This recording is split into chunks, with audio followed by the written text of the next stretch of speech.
everybody, welcome back to Life with a Side of Autism. Today I have a really special guest with me, Dr. Dennis REID.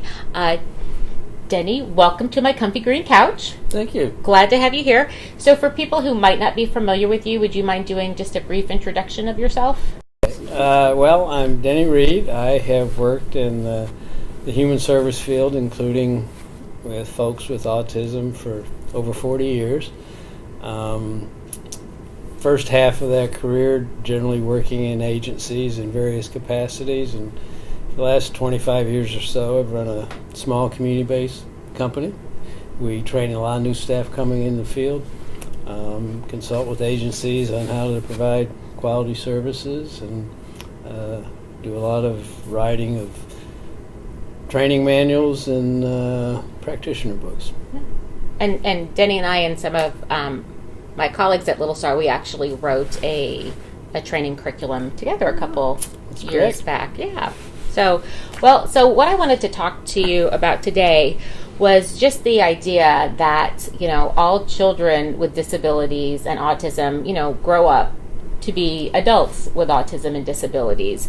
And so with that in mind, parents always need to be thinking about that they have a 3-year-old now, a 6-year-old, a 10-year-old, and pretty soon they're going to have a 20-year-old. Like in my case, I have a 29-year-old, and, he's a 29-year-old with autism. So is there just anything that parents should always, just try to keep in mind when their kids are younger that could, make an impact on them as they get older? That's a very good question. And there are, as you mentioned, kids grow up, and it's important to start thinking early about what is their adult life going to be like. And before I get into that in more detail, I need to qualify my experiences. Mm-hmm. Most of my experiences with adults with autism are folks who have very severe symptoms of autism. So folks who, as adults, require support of some mm-hmm. kind. And I've certainly worked, and I know some people who have more mild autism and live in their own apartment or own house and still have some challenges. But most of what I'll be talking about pertains to people with more severe challenges. Does that make sense? Mm-hmm. Okay. So what I would recommend, particularly as a child gets into around middle school age, certainly by high school, entering high school age, talk to other parents who have adult sons or daughters with autism and learn from them what had worked for them or what they would have done differently when their children were younger. The second thing would be to reach out and talk to and visit agencies that provide supports and services for adults with autism. See what's out there. That should occur through the transition planning in the school. Depending on the school system and the teacher, sometimes that works well and sometimes it doesn't. But certainly by high school age, be looking at what else is out there in terms of where's my son or daughter going to live, because they're not going to live at home forever in most cases. Where's my son or daughter going to work? If he or she does work, start looking at what's out there early, because often it takes a while to get into some of those programs or supports and services. Mm-hmm. That's good advice. I know you've worked with just a lot of adults over your career. Do you see like a theme of a skill gap that you just see just a lot of, that you think if people were just thinking about it more when their children were young could help? Well, let me kind of move into that indirectly. Sure. One of the important things, think about adulthood, is working for a living and the dignity that comes from working. We as a field can teach job skills if parents can get access to someone to help teach their son or daughter those job skills. What is more difficult or is often lacking is in the social skill area. And teaching social skills, to survive and have a good adult quality of life for example, one of the most important set of skills we found is teaching adults with autism, as well as other disabilities, good manners. And we focus on manners not to make someone acquiescent, but when someone displays good manners, that often recruits positive attention from others. It helps people want to be around them and interact with them, and that then fosters more social interactions. So the social skill area is often one that needs more attention. Second area is just leisure time or preferences. A lot of folks tend to have preferences in certain circumscribed areas. Helping people experience other things so that they can develop other leisure preferences similar to what everybody else does. Because if they can develop preferences by having exposure and experiences in other areas, that often leads to more opportunities to interact with other people, which in turn creates more opportunities to develop social skills. So when you talk about manners, are you talking about please and thank you? Are you talking about table manners? Like what kind of manners? Can you give us an example? You start off hitting it right on the button. Okay. Please and thank you. Okay. Very basic things. Then building on that, table etiquette or dining etiquette, that kind of thing. But just the please and thank you, being able to say that during the appropriate situation, or sign it if one does not have the vocal capability. And just other types of interacting pleasantly with other people, because that helps other folks want to interact with you and get to know you, and it just creates many more opportunities for socialization. Okay, all right. And so when you if we go and look at it from the other angle, adults that you work with, are you saying like the most successful adults have good manners? And are there other things that you see the most successful adults with disabilities skills that they have? Good social skills, knowing when to stop talking about a particular topic, knowing when to converse back and forth, when to stop talking and listen, and then when to chime in, that kind of thing. Now, there are two camps of thoughts on this. So how do you feel about, just what are your thoughts on allowing an adult or an older person with autism to engage in activities that they enjoy that might be not exactly age appropriate? So like say you have a 14-year-old and he really enjoys watching Thomas the Train videos. What are your thoughts on that? Well, let me give it a little perspective. There are concerns with adults in particular engaging in what are considered childlike activities or age inappropriate activities. And the reason for the concern is it can be limiting for the adult because other adults don't do those things. So it often leads to doing things in isolation. It also can lead to the adult, appearing in an undignified way. If you see an adult, say at a McDonald's restaurant, and the gentleman is playing with toy soldiers at the table, whether right or wrong, other people are going to look at that individual as if something's wrong. That's weird. And they're going to avoid that individual. Whereas if that same adult was simply looking at a smartphone or a small tablet, it would fit in with what other people do. And it's not that we're trying to make folks be like everybody else, but we don't want them to be in a situation that causes other people to treat them poorly or negatively. Having said that, people have individual preferences, and we don't punish those types of age inappropriate activities, but we try to expand one's preferences, expose them to other things so that maybe they can find other activities that they like that are similar to what other people do and won't cause them to stand out in a negative way. Sometimes, for example, we'll try to teach there's an appropriate place to watch, what was it, Thomas the Train? That might be in the privacy of your home, the privacy of your bedroom. But you wouldn't do that at work during break, because other folks may respond to you negatively because of doing that. We had a woman in our supported work program who she was retired, she did not have autism, but she had intellectual disability and was in an electric wheelchair. And she had the option of coming to work part-time. And she had a favorite baby doll. She was in her 70s.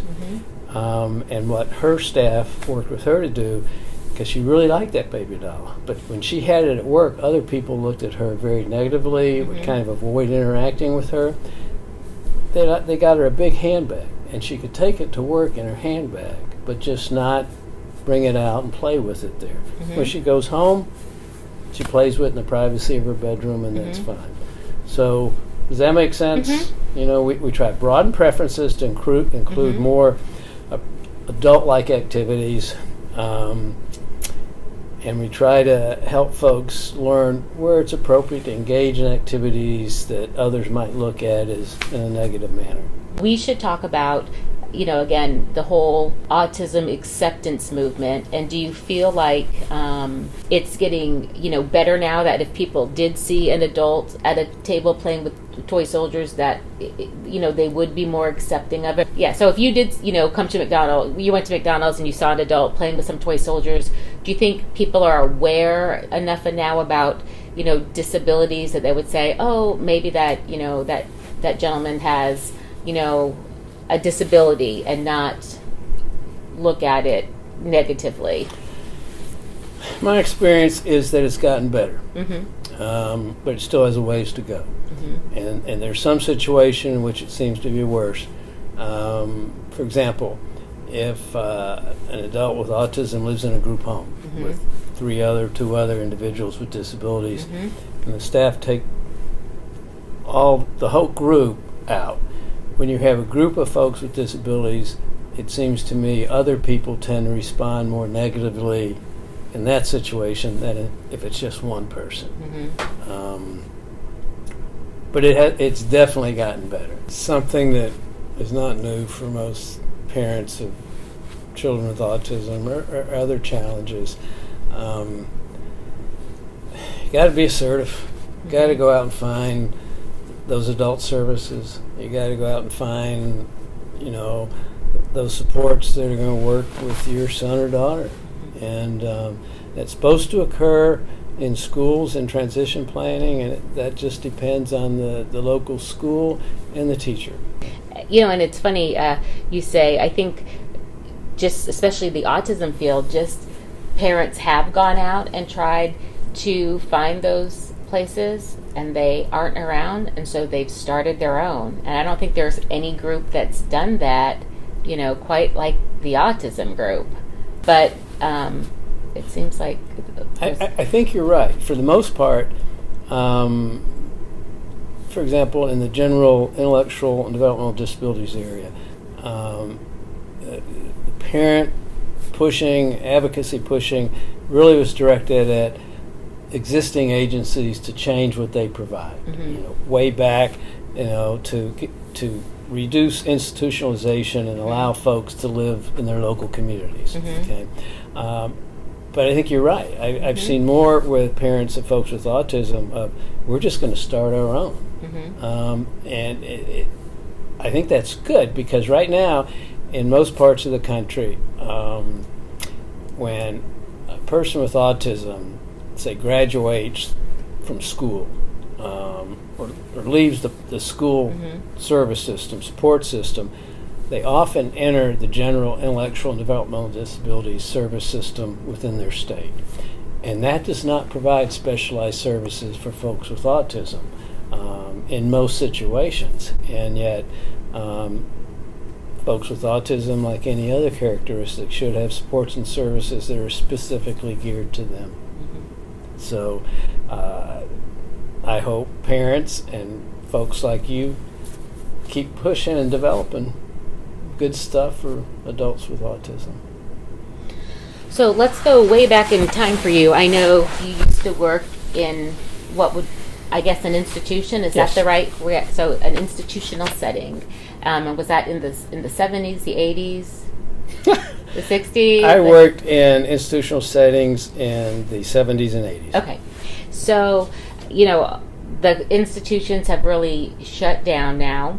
And so now, there's no big, group homes or, big group homes that serve a lot of folks. A lot of, at least in our state, people with disability live in just like little houses sprinkled throughout the city. And so just my opinion on that is it's still, while they're out living in the community in a typical neighborhood, in a typical house, maybe, 3 adult men, that's still very, isolating, that their neighbors are probably not inviting them to the, the neighborhood picnic and over for dinner, that now they're just, kind of trapped in a house.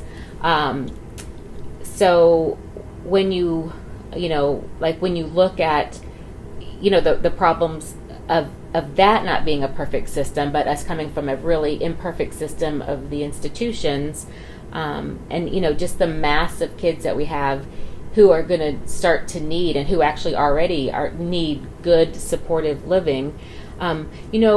We see all these beautiful retirement communities for aged, for older people popping up, and they have two levels of apartments, like the second and third floor, they're individual apartments, and downstairs it's like a cruise ship. I mean, they have outings, they have crafts, they have music, they have a bar, they have this, they have that.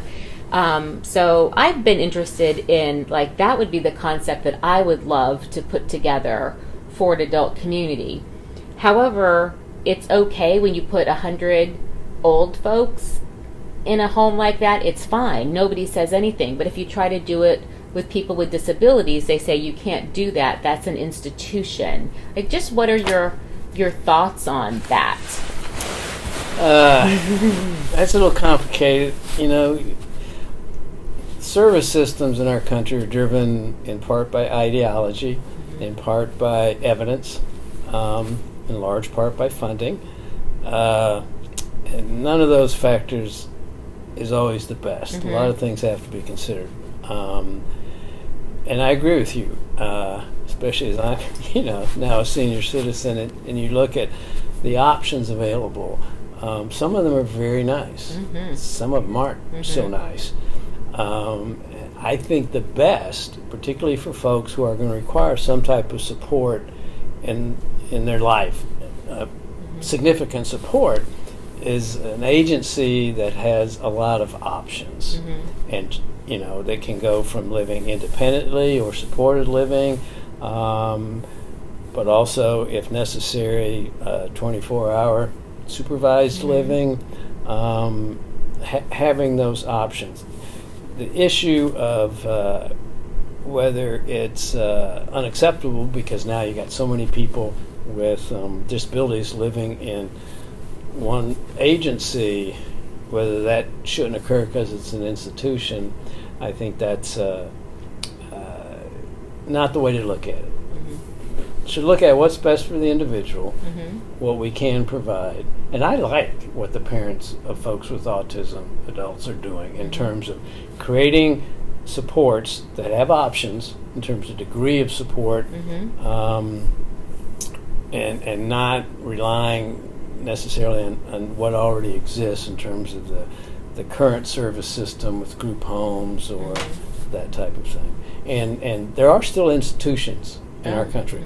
Some are state operated, not nearly as many as there used to be, but there are others that are operated by even private agencies. They're just not called institutions, but they're large residential centers, which are essentially the same thing. So. And how is the quality of life living in a place like that? It varies on the management and the supervision. My experience, and this is just my experience, is generally the more people with disabilities you have residing in one setting, or even just participating in one setting, whether it's a day program, the harder it is to get quality, because it's harder to individualize the supports and services. So I think the smaller number of people in each residence, the easier it is to individualize. That's not always feasible from a funding perspective. I would, disagree about, again, making sure that they're aware of, because I think that's important. You have a 2-year-old and you're not thinking about it, but when you're 2, you really should start, I looking think, towards the future and seeing what's out there. And you can contact professionals in the field and agencies, but I really think a useful source is talking with parents who have adult sons or daughters and ask them, what would you have done differently in terms of the current quality of life for your adult son or daughter? What do you wish you had done back then?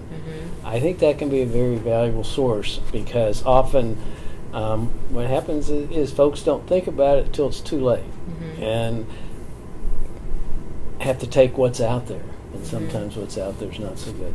so I just had kind of an epiphany moment. It was earlier this week, and I was just telling somebody about Brad, and I said he's a young adult with autism. Well, Brad is turning 29, and I was like, oh yeah, that whole young adult train has left the station 4 years ago.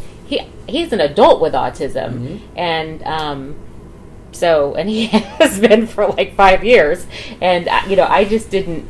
I don't know what it was about 29, but that was just holy moly, that just really struck me. And it didn't hit me at 28. Oh yeah, he's an adult with autism, not a young adult with autism. So it just happens. It sneaks up. It does. On us. That's with any parent. Sure. And parenting of any child, we should look, and we do think about their adult life, and often we have our goals and desires, and whether those are achieved or not. But particularly with folks with more severe challenges, thought needs to go into that early, so preparations can be made.